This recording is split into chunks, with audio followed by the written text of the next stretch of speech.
जय हिंद दोस्तों। अभी हाल ही में फरवरी 2025 2 फरवरी को आरएस प्रीलिम्स का जो पेपर हुआ था, ये आंसर की भी आरपीएससी ने डाल दी है। और के साथ ही इस पूरे जो आपके कंप्लीट रीजनिंग वाला कोर्स था, उसका पूरा एनालिसिस लेकर के मैं यहाँ पर आया हूँ विथ सॉल्यूशन पूरा का पूरा। आप देखिए ज़रा कि कई प्रश्नों के उत्तर जल्दबाजी में आपने देखा होगा यूट्यूब पर बहुत सारे यूट्यूबर्स ने क्या है कि अलग अलग वहाँ पर डाल दिए हैं, बच्चों को भ्रम भी पैदा हुआ वहाँ पर। अभी आप बिल्कुल सटीक उत्तर देखिए और बाकायदा आरपीएससी की पूरी आंसर की बिल्कुल सही है, और उसके अकॉर्डिंग उसका उत्तर का मिलान भी कीजिए आप। प्रॉपर रूप से आप इसमें देखें ज़रा, क्वेश्चन नंबर वही रखे हैं मैंने ताकि आप आंसर की में इनके उत्तर भी मिलान कर सकते हैं। सबसे पहला क्वेश्चन है आपका कथन और अधिधारणा का मतलब जो है पूर्व धारणा अजम्पशंस का।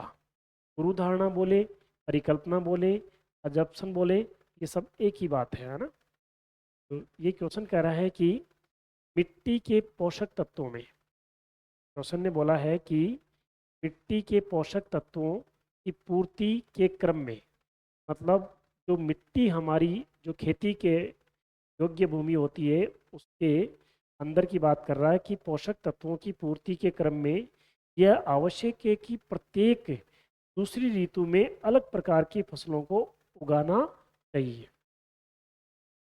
तो सरकार ने देखो अपना स्टेटमेंट में क्या बात बताई है, इसको लोकल लैंग्वेज में बदल लीजिए। कहना चाह रही है सरकार की मिट्टी के जो पोषक तत्व है ना, उनकी पूर्ति के क्रम में, अगर हम पूर्ति के एवज में कोई मतलब जो है वर्क कर रहे हैं, उस क्रम में सरकार कहना चाहती है कि भाई प्रत्येक दूसरी ऋतु में, जैसे ऋतु चेंज होती है, सर्दी गर्मी वर्षा 3 ऋतुएं मुख्य रूप से, वैसे 6 ऋतुएं होती है, जैसे ऋतु चेंज होती है तो आपको दूसरी फसल उगानी चाहिए, ऐसा ने बताया स्टेटमेंट में।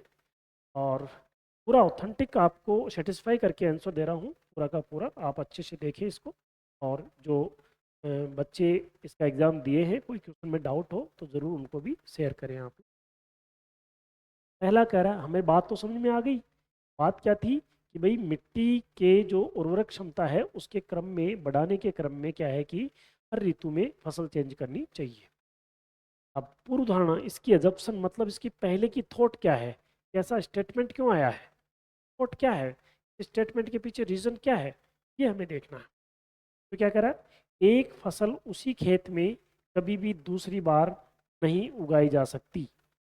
मतलब इसका कारण ये है क्या कि एक फसल दूसरी बार कभी भी, ध्यान देखो स्ट्रीम वर्ड, मतलब यहाँ पर कभी भी शब्द का प्रयोग किया है जो कि बिल्कुल गलत हो गया। मतलब ऐसा कभी नहीं हो सकता कि एक बार अगर मान लो चावल की खेती आपने बो दी तो कभी भी इसका मतलब आगे कभी भी चावल की खेती नहीं होगी।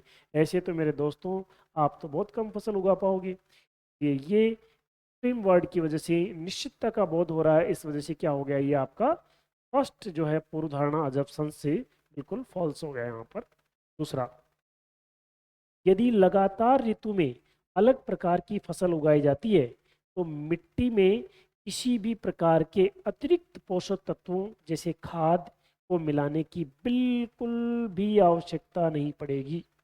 देखो, यदि लगातार ऋतु में अलग प्रकार की फसल उगाई जाती है तो मिट्टी में किसी भी प्रकार के अतिरिक्त पोषक तत्व जैसे खाद मिलाने की बिल्कुल भी आवश्यकता नहीं पड़ेगी। ऐसा नहीं है। आपने देखा होगा मिट्टी जो होती है उसके अंदर अपन फसल बोते हैं, फसल बोने के साथ में कई फसलों में तो क्या है कि उनके जो फसल के डंठल होते हैं वो खुद ही क्या है कि एक प्रकार से खाद बना देते हैं। लेकिन कई ऐसी फसलें होती है जिनके इतने डंठल या अपशिष्ट इतना बचता ही नहीं है जिससे वो खाद बना सके। इसलिए हम ये बिल्कुल भी नहीं कर सकते कि बिल्कुल भी नहीं आवश्यकता पड़ेगी। हाँ, ज़रूरत के समय आवश्यकता पड़ सकती है, बिल्कुल भी नहीं। इसका मतलब ये सख्त यहाँ पर मना कर रहा है, इस वजह से ये भी आपका क्या हो जाएगा, फॉल्स हो जाएगा। मतलब न तो आपकी अभिधारणा फर्स्ट और न ही अभिधारणा सेकंड सत्य होगी। ऐसा एक विकल्प यहाँ पर मिलेगा आपका, ना तो अभिधारणा फर्स्ट और ना ही अभिधारणा सेकंड। यहाँ दोस्तों डी मतलब 4 इसका आंसर हो जाएगा आपका कंप्लीट। फॉर्मूला में जाकर देखेंगे तो 4 आंसर आपका मिल जाएगा। चलिए दूसरे क्वेश्चन की तरफ रुख करते हैं दोस्तों। दूसरा क्वेश्चन है आपके लिए, ये भी कथन और निष्कर्ष का है, स्टेटमेंट एंड कंक्लूजन का है। सेलोलिज्म का क्वेश्चन है वैसे देखा जाए तो। ये सेलोलिज्म में देखो किस प्रकार का क्वेश्चन आता है। तरह कुछ चिन्ह आकृतियां हैं, इसका आरेख बना लेंगे हम लोग। ये हो गया आपके पास में चिन्ह है, और कुछ चिन्ह है क्या है भाई, आकृतियां। क्या आपके पास में क्या हो गई, आकृति हो गई। और फिर बोला सभी चिन्ह ग्राफिक है, आरेख बना लेंगे। सारे के सारे चिन्ह क्या है भाई, ग्राफिक है। ये क्या हो गया आपके पास में, ग्राफिक हो गए सारे के सारे चिन्ह। के बाद में कोई भी ग्राफिक चित्र नहीं है, का मतलब कोई भी ग्राफिक जो है चित्र नहीं है, चित्र बिल्कुल अलग कर दिए और ग्राफिक और इसके बिल्कुल ऐसे क्रॉस लगा दिया, अर्थात ये इसको बिल्कुल भी टच नहीं कर सकता। ग्राफिक की बाउंड्री चित्र को और चित्र की बाउंड्री ग्राफिक को टच नहीं कर सकती। अब इसके बाद में देखो जरा, इसने जो कंक्लूजन पूछा है वो क्या पूछा है दोस्तों। कंक्लूजन पूछा है कुछ ग्राफिक आकृतियां हैं। भाई कुछ ग्राफिक जो है आकृतियों के अंदर आ रहा है क्या, पक्का डेफिनेटली आ रहा है, कोई डाउट नहीं है प्यारे दोस्तों। यहाँ पर पहला वाला क्या हो जाएगा, कंक्लूजन बिल्कुल सत्य हो जाएगा। दूसरा, कुछ चित्र है, कुछ चिन्ह है, क्या है, चित्र है। देखो जब हमें पता है कि ग्राफिक और चित्र एक नहीं हो सकते, दोनों अलग अलग है, तो चिन्ह भी कभी चित्र नहीं हो सकते। इसका मतलब सेकंड वाला जो है फॉल्स हो जाएगा, केवल फर्स्ट सत्य इसमें हो जाएगा। उत्तर में देखेंगे, हमारा उत्तर हो जाएगा केवल फर्स्ट अनुसरण करता है, अर्थात इसका 3 आंसर हो जाएगा। आपके 1 2 3 4 5 के क्रम में आंसर है, जहाँ ए बी सी डी होता है वहाँ पर ए बी सी डी में आंसर होता है। आपके यहाँ पर 1 2 3 4 में है, तो 3 इसका प्रॉपर आंसर। बहुत सारे जटिल प्रश्न भी इसमें शामिल किए थे, जिनका आंसर जो है बहुत सारे लोगों ने मैंने देखा कि गलत बताया है, इसीलिए फिर मैं तो वीडियो को बनाना मैंने औचित्य। ये देखें जरा, 12 क्वेश्चन आए हैं टोटल। हर बार की तरह 11 12 11 12 का रेशो रह रहा है। 12 क्वेश्चन प्रॉपर आपके आए हैं। क्या राजस्थान में, ये कथन तर्क का क्वेश्चन है। तर्क मतलब आर्ग्यूमेंट, दो प्रकार के होते हैं, प्रबल और एक निर्बल। प्रबल आर्ग्यूमेंट वो होता है जो कथन के पक्ष में या विपक्ष में दिया गया वह तर्क जो मतलब कथन से संबंधित हो और वास्तविकता और सत्यता पर आधारित हो, ऐसा आर्ग्यूमेंट क्या कहलाता है, प्रबल कहलाता है। और जो कथन से बिल्कुल परे हो, हटकर हो, और वास्तविकता और सत्यता से बिल्कुल हटकर हो, तो ऐसा आर्ग्यूमेंट क्या कहलाता है, निर्बल, वीक आर्ग्यूमेंट कहलाता है। तो इसमें अपने को सरकार जैसे कोई भी बारे में, आप आरपीएस मतलब जो है मतलब पब्लिक सर्वेंट है, ठीक है ना, और प्रशासनिक अधिकारी है, तो आपको सरकार पूछना चाहती है कि यार ये समस्या आ रही है, इसके लिए क्या सॉल्यूशन है, आप अपना तर्क दीजिए। कि सरकार को डायरेक्ट आपके कह दोगे कि हाँ सर ये होना चाहिए, ये नहीं होना चाहिए, तो सरकार नहीं मानेगी। आपको उसका लॉजिक बताना पड़ेगा, उसका रीज़न बताना पड़ेगा, उसका एग्जाम्पल देना पड़ेगा, उसको समझाना पड़ेगा, तब जाके सरकार बोल नहीं सकती और आपकी बात को मान लेगी। ठीक है? क्या बोला, क्या सरकार में बिजली की आवश्यकता कम करने के लिए हर घर में सौर ऊर्जा का उपयोग होना चाहिए। सरकार का जो प्रश्न है, जैसे मान लो सरकार, आप प्रशासनिक अधिकारी, तो आप सीएम साहब ने बुलाया आपको और पूछ रही है सरकार, यार ये जो बिजली की जो पूर्ति है उसकी भरपाई करने के लिए प्रत्येक घर में सोलर जो प्लांट है, मतलब जो सोलर पैनल हैं वो लगाए जाने चाहिए क्या, ये सरकार पूछना चाह रही है आपसे। अब आप अपना तर्क देंगे कि हाँ या नहीं, तो हाँ का कारण बताएंगे, ना तो ना का कारण बताएंगे। यहाँ पर दोनों है, एक हाँ दे रखा है और एक नहीं दे रखा है। जो नहीं वाले बच्चे हैं, जो नहीं का तर्क प्रस्तुत करना चाहते हैं, वो इसको पढ़ेंगे, जो हाँ वाले इसको पढ़ेंगे। ठीक है ना। वास्तविकता क्या है ये देखो पहले तो। वास्तव में भाई वहाँ पर देखो सोलर है, प्रकृति है, सूर्य से ऊर्जा जो भी मिलेगी, उससे अगर लाइट बन रही है और हमारे घर की बिजली का काम चल रहा है, पैसा लगा, एक बार लगा, कम से कम किसी अधीन तो नहीं है हम, तो बिल्कुल सही बात है वैसे तो। देखो इसको पढ़ो। पहला, प्रशासनिक अधिकारी ने एक ने बता दिया, क्या तर्क दिया कि हाँ साहब बिल्कुल बिल्कुल साहब लगानी चाहिए। का रीजन क्या बता रहे, क्यों, इसमें हमारे प्राकृतिक संसाधनों, नेचुरल जो प्राकृतिक संसाधन है, प्रकृति के द्वारा संसाधित, जैसे सूर्य से मिलती है हमें एनर्जी, है ना, का संरक्षण होगा। उनका मतलब उनको सिक्योरिटी मिलेगी, संरक्षण होगा, और पर्यावरण अनुकूलता को बढ़ावा मिलेगा। जी हाँ, बिल्कुल, अगर आप सोलर प्लांट लगाते हो, सोलर जो है लाइट लगाते हो अपने घर में, तो इन चीज़ों को बढ़ावा मिलेगा, क्योंकि उपयोगिता उनकी ज़्यादा बढ़ रही है, क्योंकि उनकी डिमांड होगी सूर्य की, तो अपने आप उनको बढ़ावा मिलेगा। बिल्कुल सही बात कर रहा है ये तो। और दूसरा, नहीं, बोले नहीं लगाना चाहिए। सौर पैनल महंगे हैं और सभी मकान मालिक सब्सिडी के बिना इसे वहन करने में सक्षम नहीं हैं। सभी मकान मालिक, सेम वर्ड है, सभी को नहीं ले सकते हो। अगर ऐसा होता, सरकार इन प्रोजेक्टों को इतनी मान्यता नहीं देती, इनको लोन नहीं देती। आपने देखा होगा सरकार ने क्या है कि हर गांव-गांव के अंदर क्या है कि हर खेत में क्या है कि ट्यूबवेल एवं लाइटें लगाने का पूरा जो खर्चा है वो भी सरकार देती है किसानों को, और उस पर ब्याज भी नहीं लेती। अगर लोन लेना चाहे तो उस पर ब्याज भी नहीं लेती। इसका मतलब सरकार तो प्रोत्साहन कर रही है। इसका मतलब सभी वर्ड की वजह से क्या हो गया, ये आपका गलत हो गया। तो केवल फर्स्ट यहाँ पर तर्क जो है सत्य माना जाएगा दोस्तों। उत्तर में जांचते हैं जरा, आपका क्वेश्चन नंबर 82 में क्या उत्तर है। केवल फर्स्ट मजबूत होगा। यहाँ एक यहाँ पर आंसर हो जाएगा आपका प्रॉपर आंसर। बिल्कुल ऑथेंटिक आंसर चल रहे हैं, कहीं भी कोई भी हलचल नहीं। पूरा का पूरा आरपीसी आंसर की जो है उससे मिलान कर सकते हो आप लोग, और पूरा सर्टिफिकेशन के साथ भी। चलिए, ये क्वेश्चन भी मैंने काफ़ी देखा। कुछ लोगों ने इसके 8 बोला आंसर बताए, किसी ने 8 बताए, किसी ने 20 बताए, किसी ने जल्दबाजी में क्या है कि जैसे तुरंत आया तुरंत बनाया। उस समय मान लो दूसरा आपका वीडियो अगर आप सही करके बना देते हैं तो दूसरा वीडियो बच्चा देखे कि नहीं देखे ये कहाँ आवश्यक है। बच्चा तो आप पर मतलब आंख बंद करके विश्वास करता है एक टीचर पर, और अगर हम उसको गलती से गलत आंसर बता देते हैं, और ये अगर ज़्यादातर प्रश्नों के साथ में होता तो मेरे ख्याल से ये गलत है। तो यहाँ पर ऑथेंटिक उत्तर देखिए आप जरा। जरा एक वृत्त एक समान दूरी पर 8 बिंदु स्थित, तो सबसे पहले तो क्वेश्चन का बहुत ही ऑथेंटिक आंसर देखें आप जरा। सबसे पहले तो एक सर्किल यहाँ पर मैंने बना दिया। ये कह रहा है कि 8 बिंदु स्थित करते हैं। बिल्कुल, ये 1 2 3 4 5 बराबर दूरी पर अपन ने ये 8 बिंदु स्थापित कर दिए।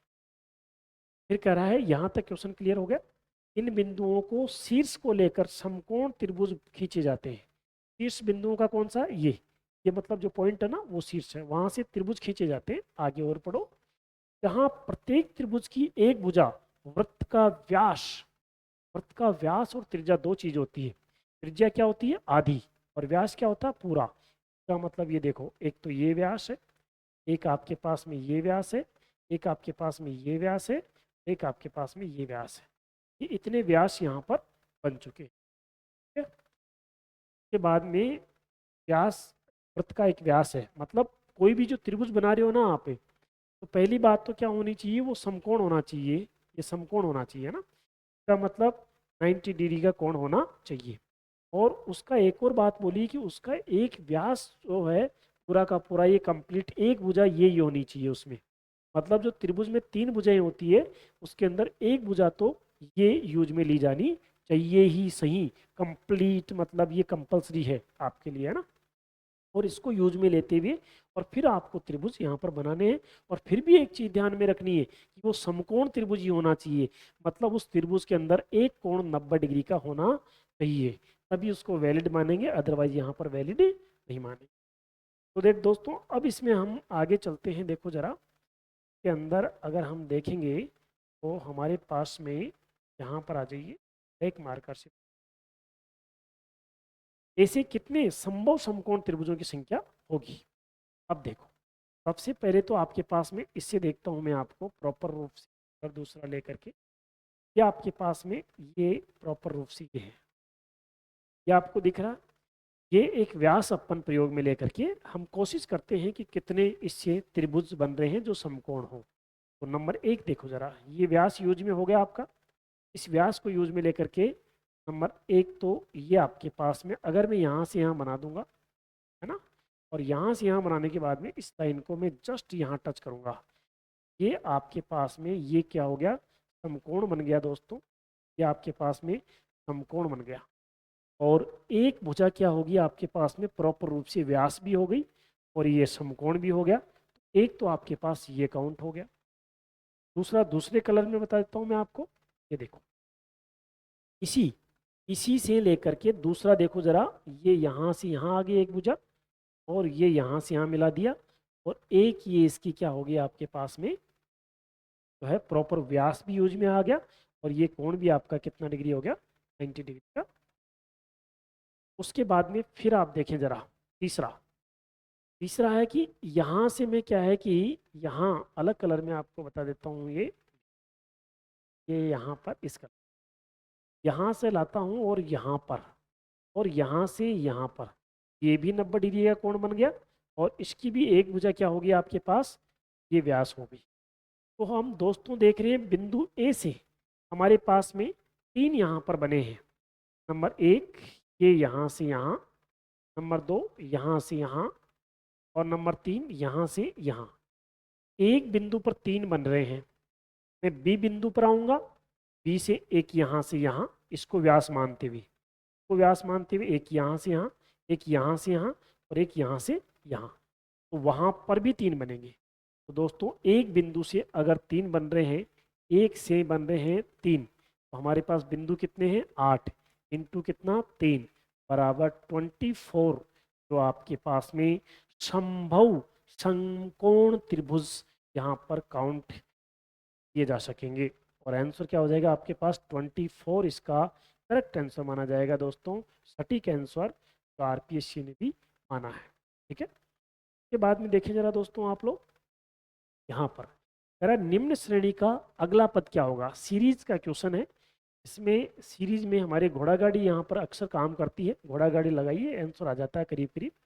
इसमें देखिए 2, यहाँ पर 12, यहाँ 36, यहाँ पर 80, और यहाँ पर 150, इनका डिफरेंस ले लेंगे हम। यहाँ पर कितना आ गया 10, यहाँ पर कितना आ गया आपके पास 24, यहाँ पर आ गया 44, यहाँ पर आ गया आपके पास में 70, यहाँ पर फिर डिफरेंस ले लेंगे हम। यहाँ पर कितना आ गया आपके पास में 14, और यहाँ पर आ गया आपके पास में 20, और यहाँ पर आ गया आपके पास में जो है 50, 60, 70, 26। फिर इनका डिफरेंस ले लीजिए आप, इसका डिफरेंस ले लेंगे। यहाँ पर जो है आपको अगर दिखाई दे रहा हो तो थोड़ा सा मैं या तो ऊपर बनाऊँ इसका अंतराल, या यहाँ पर आ गया आपके पास 6 का, और फिर कितना आ गया आपके पास 6 का।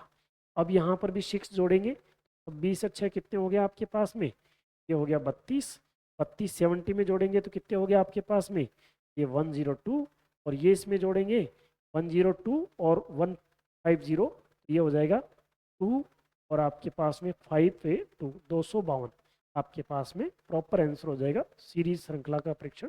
और भी कई तरीके से, स्क्वायर के तरीके से भी आप इसको कर सकते हो। बी विकल्प दोस्तों इसका कंप्लीट आपका हो जाएगा।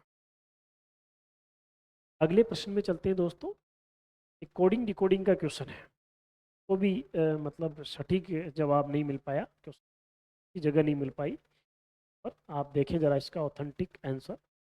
जो वर्ड दिया ना प्रोजेक्ट, प्रोजेक्ट के अंदर सबसे पहले देखो क्या किया, यहाँ पर नंबर ऑफ लेटर कितने हैं दोस्तों, यहाँ पर 7, और यहाँ पर नंबर ऑफ लेटर कितने हैं आपके पास 6। तो पहली बात तो एक अक्षर कम कर रहा है। यहाँ पर नंबर ऑफ लेटर 5 है, यहाँ पर 4 हो गए। यहाँ पर नंबर ऑफ लेटर कितने हैं आपके पास में 9। अब नंबर ऑफ लेटर 8 में आंसर आएगा, ये तो पक्का तय हुआ। लेकिन हम देख रहे हैं करीब करीब सब में 8 ही है, तो ये नंबर ऑफ लेटर में क्या कमी हो रही है।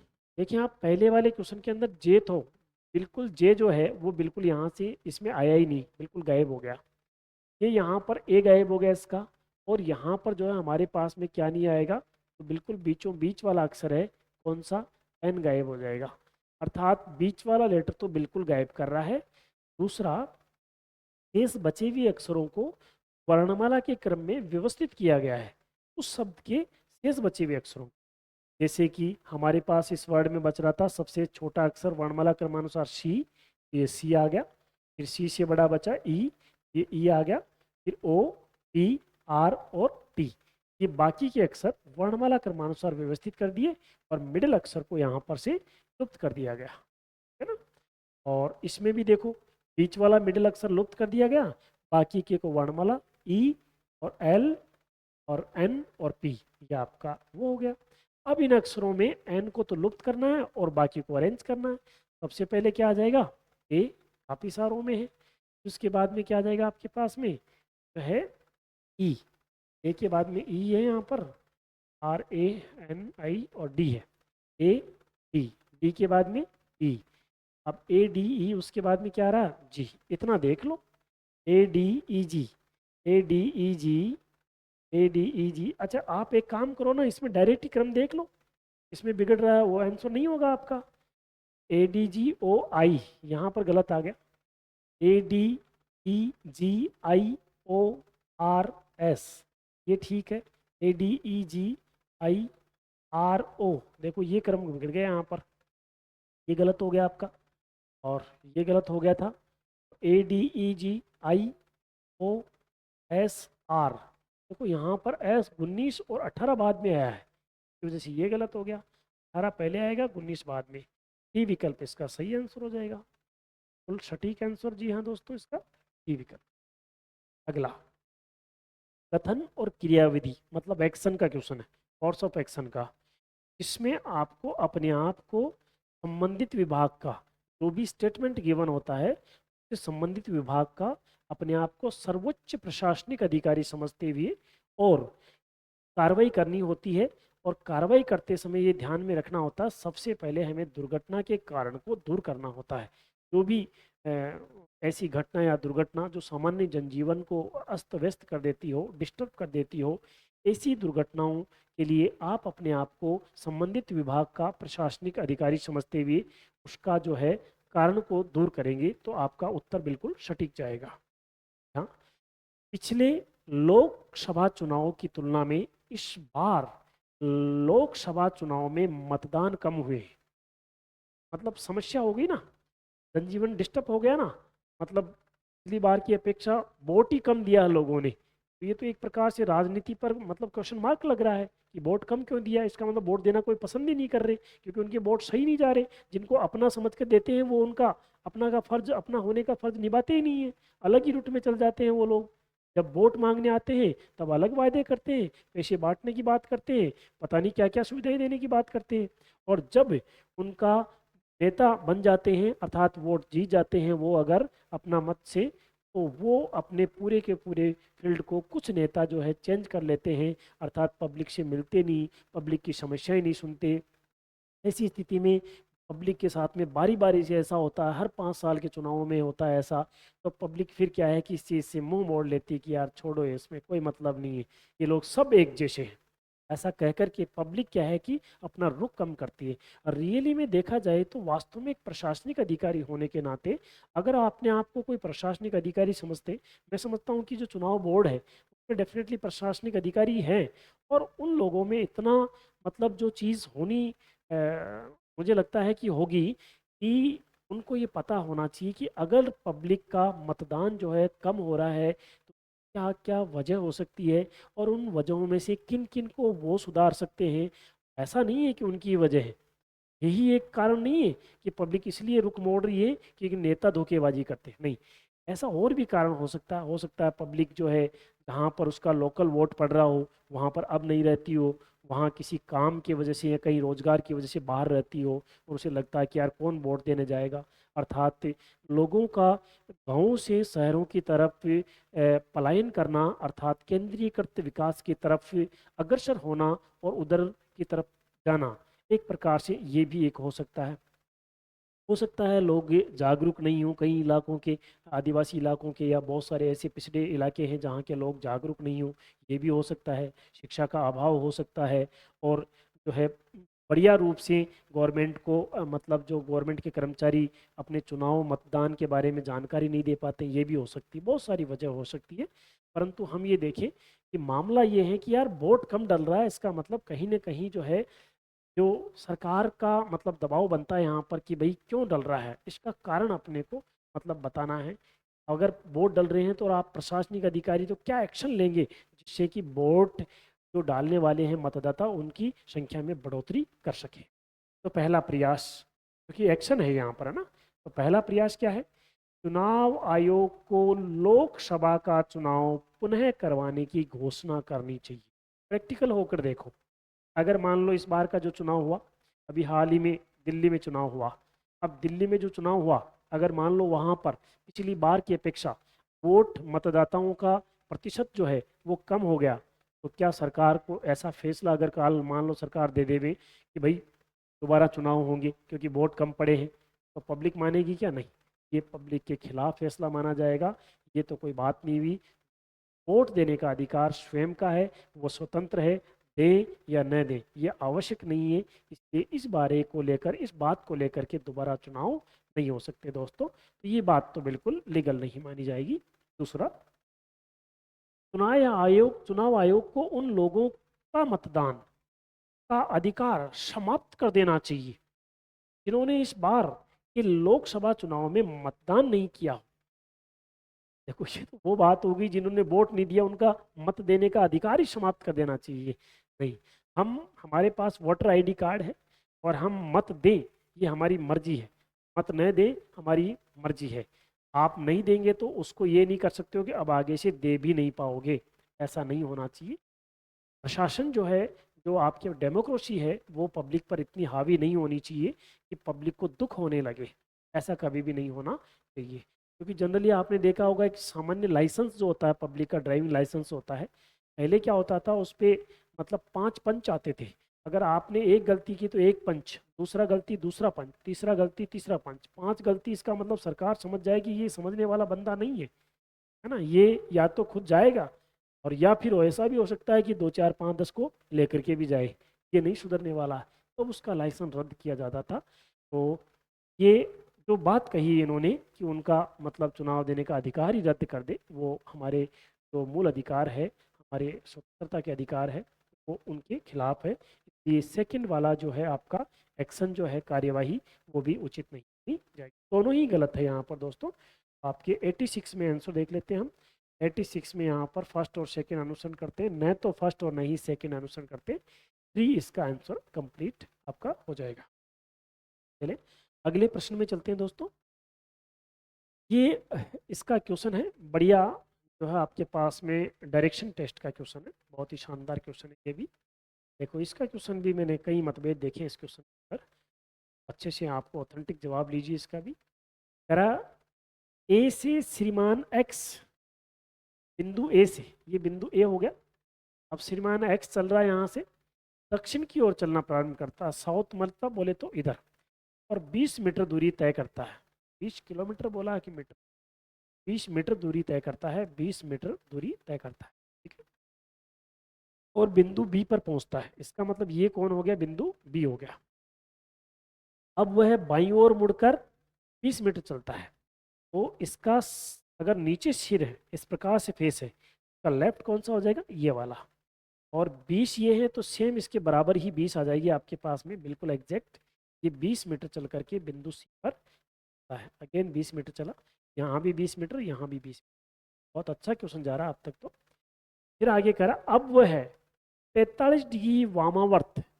वामावर्त का मतलब होता है एंटी क्लॉकवाइज। एंटी क्लॉकवाइज का मतलब होता है वैसे वाया, और वैसे वामावर्त, और वैसे बायां, का मतलब बाएं दिशा की ओर, का मतलब एंटी क्लॉकवाइज।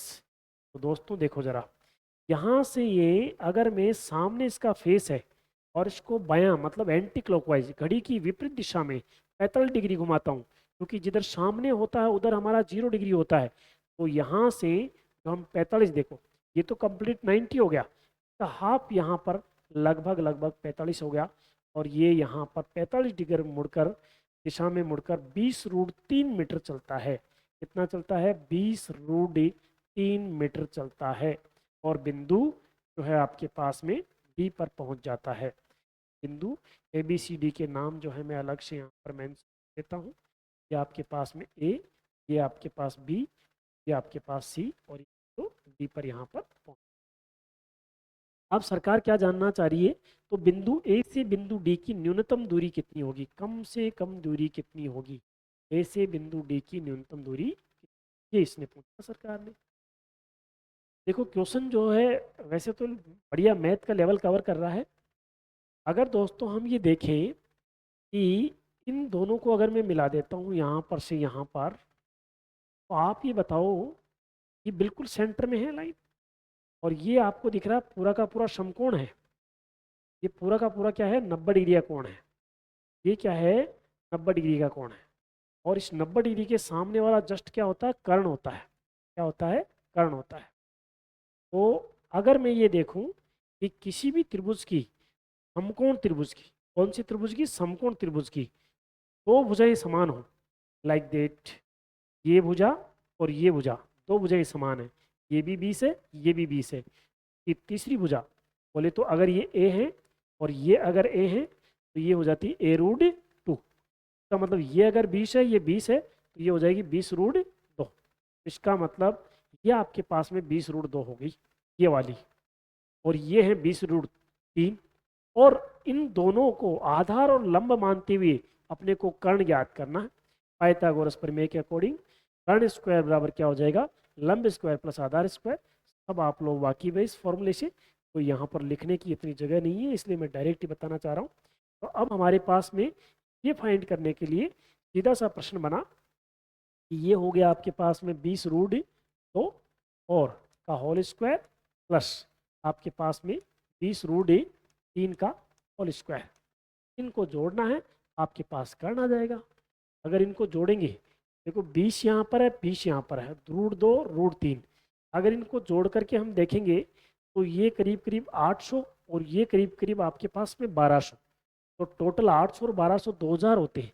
2000 का रूट निकालोगे तो पॉइंटों में आएगा 72 पॉइंट समथिंग। और अगर वैसे हम देखें तो 3 और 2 5 ऐड हो जाएगा, आपके पास 20√5 यहाँ पर एग्जैक्ट आंसर आ जाएगा। यहाँ दोस्तों क्योंकि इस पॉइंट में आपका कैलकुलेटर से तो आंसर नहीं आएगा, तो आपके पास में 20√5 अर्थात यहाँ पर 20 तो कॉमन ले लिया और √3 और 2 यहाँ पर ऐड हो जाएंगे, तो 20√5 आपका एग्जैक्ट आंसर हो जाएगा। अर्थात ये दूरी होगी 20√5। 20 रूट क्या हो जाएगी दोस्तों, यहाँ पर ये 20√5 की दूरी माननी होगी, अर्थात ये आपका आंसर प्रॉपर रूप से यहाँ 3 नंबर का आंसर हो जाएगा। आशा करता हूँ ये आया होगा समझ में आपको, है ना। अच्छे से देखना एक बार थोड़ा सा धीरे से। अगला प्रश्न, ये एक लॉजिकल वेन डायग्राम का बहुत अच्छा प्रश्न, देखो जरा इसमें भी। ये कह रहा है कि कौन सा, इनको पढ़ने की आवश्यकता नहीं है, ये आरेख दे दिए, इनमें से कौन सा सटीक बैठा। कई बार ऐसे दो एग्जाम्पल, मतलब 4 जो ऑप्शन आते हैं ना, उनमें 2 ऑप्शन ऐसे देता है कि जो भ्रमित करते हैं बच्चों को, 2 बिल्कुल गलत होते हैं। तो 3 कर दो पहले। ब्रह्मांड, ग्रह और तारे, ये तो अंदर के अंदर के अंदर आना चाहिए, आउट करो। पुस्तकालय, पुस्तकालय के अंदर पुस्तकें होती है, तो यहाँ पर कोई भी गोला किसी के अंदर नहीं है, आउट करो। आयकर, बिक्री कर और सेवा कर, ये तीनों अलग अलग प्रकार के कर है ना, तो भी आउट करो। आपके पास बच गया शिक्षक, माँ और चिकित्सक। का मतलब इसको हम कह देंगे क्या, शिक्षक, और इसको हम कह देंगे माँ, और इसको हम कह देंगे क्या, चिकित्सक। ये हो जाएगा चिकित्सक। दोस्तों यहाँ पर अब आपके पास में जो है, देखिए अब यहाँ पर देखो, जितने भी दुनिया में शिक्षक है उनमें से क्या कुछ एक डॉक्टर है? यहाँ डॉक्टरों को पढ़ाने वाला जो टीचर होता है वो डॉक्टर ही होता है, ठीक है? तो some part of teachers are doctor. और कह रहा है कि जितने भी डॉक्टर हैं उनमें से कुछ मदर है क्या, माँ है क्या? यहाँ बहुत सारे डॉक्टर ऐसे हैं जो माँ है, मतलब लेडी डॉक्टर है। और जितने भी माएँ हैं उनमें से कुछ एक टीचर है, एक डॉक्टर है, कुछ एक केवल माँ बन के रहेगी। देखो ये पार्ट है, ये केवल शिक्षकों को दर्शाएगा, ये पार्ट केवल चिकित्सकों को दर्शाएगा, ये पार्ट केवल माँओं को दर्शाएगा, ये वाला पार्ट, ये वाला पार्ट किनको दर्शाएगा, माँ, शिक्षक, और जो है आपके पास में माँ और शिक्षक और साथ में चिकित्सक, इधर वाला आधा वाला, ये वाला तीनों को दर्शाएगा। और ये वाला केवल माँ और शिक्षक, ये वाला केवल माँ और चिकित्सक, और ये वाला केवल चिकित्सक और शिक्षक, है ना, और ये तीनों को दर्शाएगा। आंसर हो जाएगा यहाँ पर एक, आपका सटीक आंसर वैलिड होगा। ये क्वेश्चन भी, इसमें भी बहुत सारों का मैंने देखा, इसमें 15 फिर 16 पता नहीं क्या क्या बताते थे। इसमें एक बहुत अच्छा, मैं बच्चों को शुरू से पढ़ाते हुए चलता हूँ और रेगुलर रूप से इसका क्वेश्चन आ भी रहा है। अभी इसके पहले वाले पेपर में भी इसका क्वेश्चन आया था, आप भी ध्यान दे जरा। इसमें बोला है अंग्रेजी वर्णमाला के कितने अक्षर अंग्रेजी वर्णमाला के बड़े अक्षरों में, कैपिटल लेटर में, व्यंजनों के प्रतिबिंबों को अवलोकन किया जाए। वैसे तो हम क्या है कि 9 2 11 का एक फॉर्मूला बताते हैं आपको, ये 9 2 और 11 है। इसका फॉर्मूला बताते हैं। इसमें 9 जो है आपका, इसका मतलब होता है जल के अंदर, जल में अपरिवर्तित, जल में अपरिवर्तित यहाँ पर होने वाले जो है आपके पास में, जल में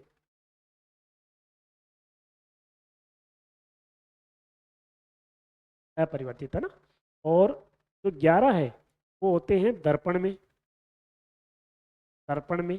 अपरिवर्तित का मतलब अनचेंज, अनचेंज का मतलब है नकटे, जिनको जल में देखो तो वो वैसे के वैसे दिखाई देंगे जैसे मूल स्थिति में है, और जिनको दर्पण में देखो तो वो वैसे के वैसे दिखाई देंगे जैसे मूल स्थिति में है ना।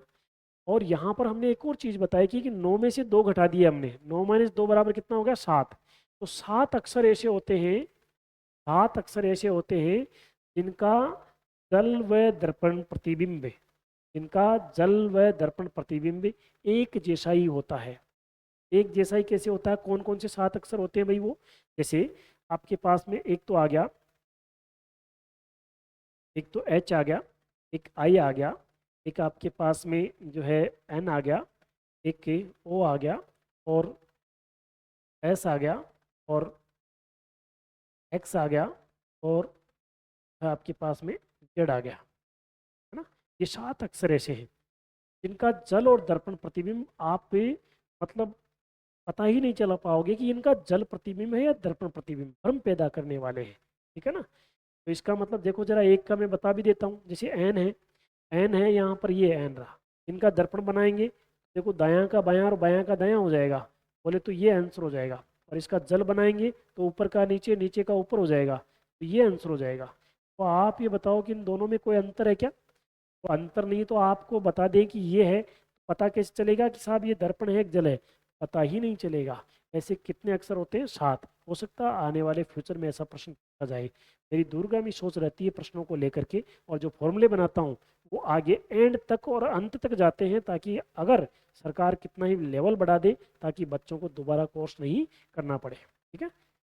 और ये अब ये दो नाराज हो गया कि भाई 9 में से मुझे तो घटा दिया, जिंदगी में आया सबको एक एक अलग अलग यूज में ले लिया, मुझे तो एक बार आया तो भी घटा दिया, अब तो मैं उफान करके आऊंगा, दोबारा आऊंगा और डबल तरीके से आऊंगा। तो ये 2 आया, 2 का स्क्वायर कर दिया 4। अब 4 क्या होते हैं? ये होते हैं महानकटे, ये होते हैं महानकटे। ये शब्द जो है लिखने में थोड़ा सा ऐसे ही लगेगा, नकटे, मतलब लिटरली बिल्कुल चेंज नहीं होंगे। ऐसे अक्षर कितने होते हैं आपके पास में? जो 4 अक्षर ऐसे होते हैं जिनका चाहे जल प्रतिबिंब देख लो चाहे दर्पण प्रतिबिंब देख लो, इतने नकटे हैं कि कतई फर्क नहीं पड़ेगा, कोई चेंजिंग ही नहीं होगा। ध्यान दे, इधर 7 का अलग मामला है, इधर 4 का अलग मामला है। 7 तो ऐसे हैं जिनका आपको पता नहीं चलेगा कि जल है कि दर्पण है, और 4 ऐसे हैं जिनमें परिवर्तन ही नहीं होगा। मतलब ये जल में 9 थे, ये दर्पण में 11 थे, लेकिन दोनों में देखे जाए तो 4 ऐसे हैं कॉमन, अर्थात इन 11 और इन 9 के अंदर जो 4 ऐसे कॉमन मिलेंगे आपको, और वो अक्षर है एक तो एच, एक आई, और एक आपके पास में ओ, और एक आपके पास में जो है एच आई ओ, और आपके पास से जो है एक्स। ये 4 अक्षर ऐसे जिनमें जल और दर्पण प्रतिबिंब कितना ही देख लो, ये ऐसे कैसे दिखाई देंगे? क्योंकि इनके लेफ्ट राइट और टॉप बॉटम वाले पार्ट सेम है, इस वजह से इनमें परिवर्तन दिखाई नहीं देता। तो थोड़ा सा अब हम हमारे प्रश्न की तरफ रुख करते हैं दोस्तों। प्रश्न क्या था कि व्यंजनों मतलब स्वरों को छोड़ दो, है ना। अब मैं एक क्षण भर के लिए इसको क्वेश्चन को व्यंजन हटा देता हूँ यहाँ से। प्रतिबिंबों का अवलोकन किया जाता है, इनमें से उन प्रतिबिंबों की संख्या कितनी है जो अपनी मूल आकृति के समान दिखाई देते नहीं देते? ध्यान देना, मूल आकृति जो होती है आपकी, तो मतलब जैसे एस है, एस जैसा नहीं दिखाई देगा, चेंज होकर के दिखाई देगा, ये इसने पूछा है कि मूल आकृति के समान नहीं दिखाई देते हो। मतलब जो है यहाँ पर तो देखो, अगर परिवर्तित की बात करें तो परिवर्तित का मतलब क्या होता है कि चेंज हो गया, है ना, और अपरिवर्तित का मतलब अनचेंज रह गया। तो इसका मतलब क्या हो रहा है यहाँ पर? तो अपनी मूल आकृति के समान दिखाई नहीं देते हो, इसका मतलब परिवर्तित होते हो, न कि अपरिवर्तित। हमने सारी कहानी है जो यहाँ पर परिवर्तित या अपरिवर्तित की बना दी, लेकिन ये तो पूछ रहा है परिवर्तित होने वाले, अपने कुछ चेंज होने वाले, ठीक है। देखो आपके पूरे के पूरे अक्षरों में अगर मैं स्वरों को छोड़ दूं, केवल व्यंजनों की बात कर रहा है। इस क्वेश्चन को इतना ऑथेंटिक रूप से पूरा जो है व्याख्या सहित इसलिए बता रहा हूँ कि कुछ लोग अभी भी 15 और 16% दिए जा रहे हैं। ये वर्ड ही समझ में नहीं आ रहा होगा आई थिंक। देखो जरा, जगह अगर कम है तो मैं इसको एक बार मिटा देता हूँ और उसके बाद में फिर जो है आपको यहाँ पर कंप्लीट इसको बताता हूँ मैं। पूरी वर्णमाला को ही आपको एक बार यहाँ पर बता देता हूँ, क्योंकि बात चल रही दर्पण प्रतिबिंब की। बायां का बायां चेंज होगा। ये आपके पास में A, B, C, D, E, F, G, H, I, J, K, L और M, N, O, P, Q, R, S, T, U, V, W, X, Y. ये वाई थोड़ा सा ठीक रूप से ऐसा आएगा और ये जेड। अब ये कह रहा है स्वरों को हटा दो। क्या करें, स्वरों को हटा देंगे। तो स्वर एक तो आपके पास में, मैं हटाने के बजाय इनको मार्क कर देता हूँ अलग से।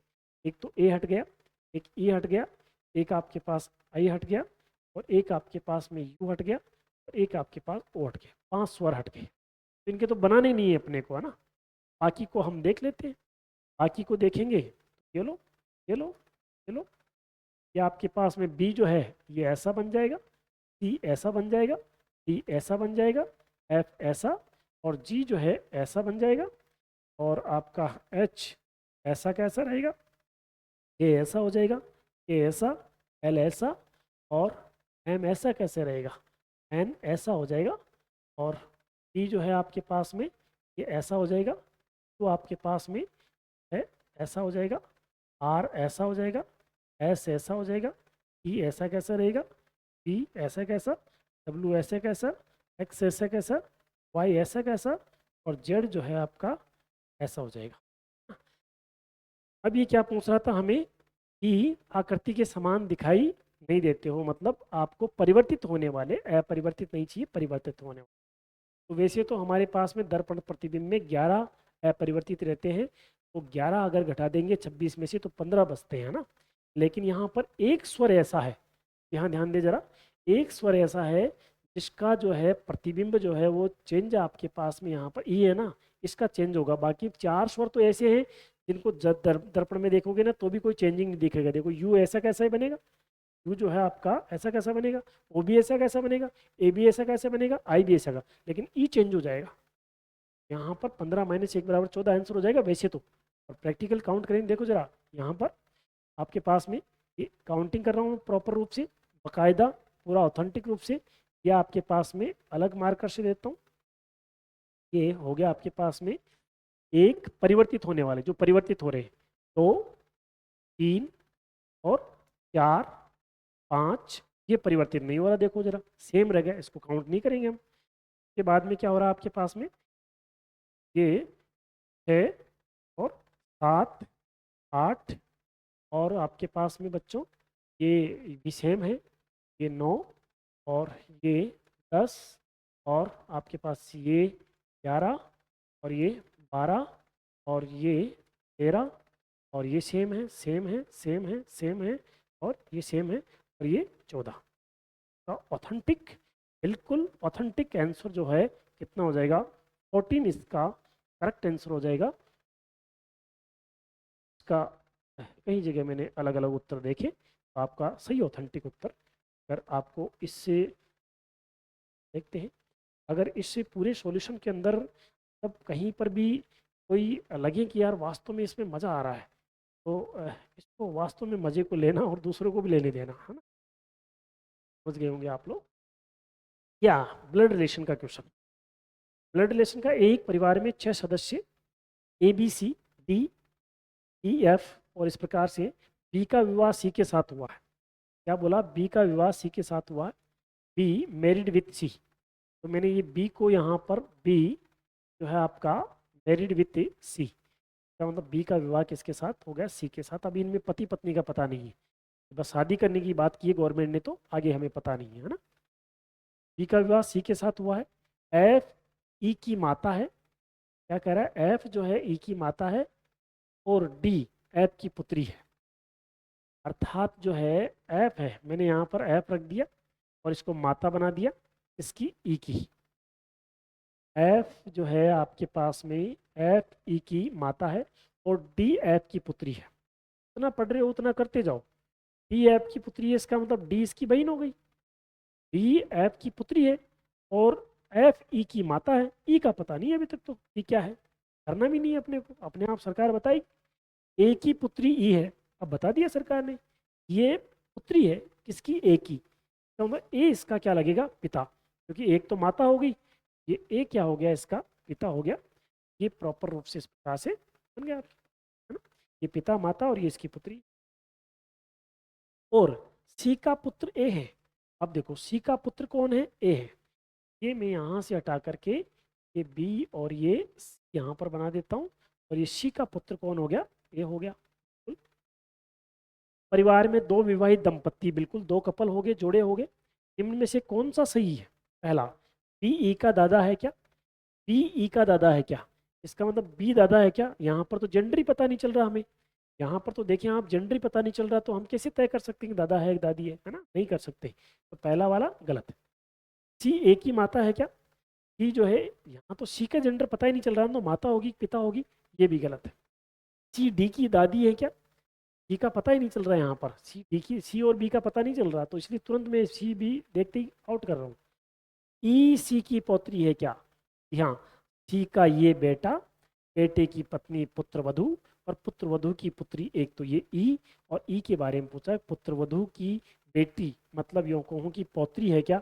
जी हाँ दोस्तों, डी इसका ऑथेंटिक आंसर हो जाएगा आपका। अगला प्रश्न देखो जरा, ये भी बहुत अच्छा प्रश्न देखो जरा, इसमें भी भ्रम पैदा होता है बच्चों को। आजकल शॉर्ट ट्रिक वाले क्वेश्चन तो दे ही नहीं रहा किसी एग्जाम में। मतलब आप देखोगे जनरली तो क्या कर रहा है कि बच्चों को पूरा का पूरा ऐसा क्वेश्चन देने की कोशिश कर रहा है कि जहाँ पर बच्चा, मतलब जहाँ शॉर्ट ट्रिक लगाता है ना, उसके बाद में कोई नया कॉन्सेप्ट उसके अंदर डाल देता है, कि बच्चों को लगता है कि यार अब क्या किया जाए इसका। यहाँ पर निम्न चित्र में कितने त्रिभुज दिए गए हैं, ट्रायंगल यहाँ पर काउंट करने हैं। शॉर्ट ट्रिक भी है इसकी कि ये एक एक ब्लॉक को देख करके भी आप कर सकते हो, और एक दूसरा तरीका मैं आपको बताता हूँ, खंड भागों के आधार पर, चाप बिंदुओं के आधार पर जो है आपके पास में जो है खंडे भागों के आधार पर काउंटिंग करना है ना। पर अगर आधार पर मैं काउंटिंग करूँगा, देखो यहाँ पर आपके पास में हम ये देखें कि एक खंड वाले जो है कितने त्रिभुज है यहाँ पर। एक खंड का मतलब है एक ब्लॉक, एक डिब्बा, सिंगल त्रिभुज हो। देखो एक तो आपके पास ये हो गया एक, एक ये दो, एक ये तीन, एक ये चार, ये पाँच, एक ये छः, और कोई भी यहाँ पर एक ब्लॉक का नहीं बन रहा। यहाँ पर संख्या लिख दी अपन ने। के बाद में दो ब्लॉक वाले देख लेते हैं हम, जिनमें दो डिब्बों से मिलकर के एक त्रिभुज बन रहा हो। देखो जरा, यहाँ पर एक तो दो डिब्बों से ये बन गया एक त्रिभुज, एक ये इधर बन गया दो, और एक आपके पास में ये बन गया। देखो दो डिब्बे यूज में आ रहे हैं ना, एक और दो डिब्बे, तीन, एक आपके पास ये बन गया चार, एक आपके पास ये बन गया, देखो दोनों डिब्बों से पाँच, केवल पाँच ही ऐसे बन रहे हैं जो दो डिब्बों के हैं यहाँ पर। मतलब जो है दो खंड वाले जो है आपके पास में कितने हो गए, पाँच। के बाद में फिर तीन खंड वाले लेते हैं अपन, है ना। तीन खंड वाले कितने हैं, तीन खंड वाले में देखो आप लोग जरा, तीन ब्लॉक का जो मतलब तीन डिब्बों से मिलकर बन रहे हो ऐसे त्रिभुज यहाँ पर देखेंगे हम, तो देखो यहाँ से यहाँ, ये देखो तीन डिब्बे आ गए ना, एक दो तीन डिब्बों से मिलकर एक त्रिभुज, एक ये बन गया आपके पास तीन डिब्बों से मिलकर दो त्रिभुज, और आपके पास में तीन डिब्बों के ये दो ही त्रिभुज यहाँ पर बन रहे हैं, और कोई सा भी त्रिभुज यहाँ पर तीन नहीं बन रहा। तो ये कितनी संख्या होगी, तीन। दो के बाद में चार खंडों से बनकर बनने वाले त्रिभुज, चार डिब्बों से मिलकर, चार डिब्बों वाले हो जाएंगे दोस्तों आप लोगों के पास में। देखो जरा, यहाँ से यहाँ कंप्लीट ये वाला एक दो तीन चार, इसमें आपको भ्रम भी पैदा नहीं होगा कौन सा गिन लिया था कौन सा नहीं गिना था। आपको लगता है ये तो पहले गिन लिया था ना सर, नहीं, उसमें तो तीन ब्लॉक थे, वो यहाँ तक ही था, अब ये यहाँ तक आया तो चार ब्लॉक का है। तो मतलब एक तो ये बना और एक ये बना आपके पास में, तो टोटल दो तो ये हो गए, और इसमें तो ज़्यादा ब्लॉक आ रहे हैं, ये कितने हो गए आपके पास में, तो ये हो गया आपके पास में। और उसके बाद में फिर आपके पास में यहाँ पर जो है पूरा कंप्लीट पाँच वाला ये बन रहा होगा। देखो जरा, एक दो तीन चार और पाँच, 5 ब्लॉक वाला आपके पास में कितना हो जाएगा, 5 जो खंड है उसके वाला कितना हो जाएगा आपके पास में, एक कंप्लीट। काउंटिंग कर लीजिए इसकी, 6 4 10 और 5 15 रे कितना हो गया, 16। ऑथेंटिक आंसर आ गया आपका। कहीं पर भी मतलब भ्रम पैदा जहाँ होता है जब हम वहाँ पर कोई शॉर्ट ट्रिक लगा देते हैं, या फिर हम क्वेश्चन को हल्के में लेते हैं, या फिर हम कोई वहम में रहते हैं। अदरवाइज आप ऑथेंटिक तरीके से क्वेश्चन करोगे, कहीं पर भी आपके भ्रम माइंड में पैदा नहीं होगा। ये इस प्रकार से इनका मतलब जो है अंतिम क्वेश्चन था। 12 क्वेश्चन दोस्तों यहाँ पर आए हैं हमारी रीजनिंग के। फरवरी वाले, अभी 2 फरवरी को जो पेपर हुआ था RS प्रीलिम्स का, ने बहुत अच्छे से स्पष्ट करने की कोशिश की है, व्याख्या करने की कोशिश की है। और फिर भी आप लोगों को यदि कोई क्वेश्चन में कोई दिक्कत हो तो कमेंट्स बॉक्स में आप बता सकते हैं कि सर इस क्वेश्चन को दोबारा एक्सप्लेन करें, या फिर पर्सनली कमेंट बॉक्स में एक्सप्लेन करें, तो वहाँ पर भी हम लोग आपके साथ में कर सकते हैं। आशा करता हूँ आप लोगों के लिए बहुत उपयोगी होगा, और लगे अगर उपयोगी तो ज़रूरतमंदों तक जरूर। Thank you dear.